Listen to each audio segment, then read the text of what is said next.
لا، مش قادر استحمل اقسم بالله باللي بيحصل ده. لا، القهرة وحشة، احنا فعلا مقهورين.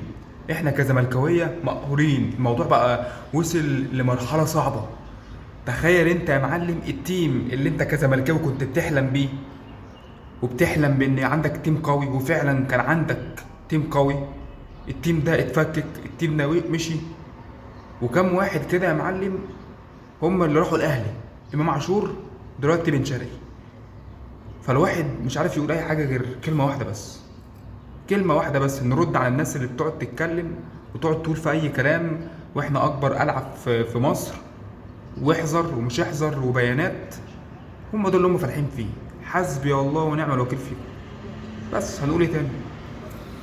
بس هي بدأت، وإحنا اللي بدأناها من أيام عبد الله السعيد. بعدها بقى محمود الخطيب قال لنا قبله، وفعلا من ساعتها الموضوع بقى صعب صعب جدا. بن شرقي أهلاوي، إمام عاشور أهلاوي، زيزو شوية كده رايح في الطريق، ناقص شوية كده يشتروا نادي الزمالك ويبقى نادي الأهلي برضه.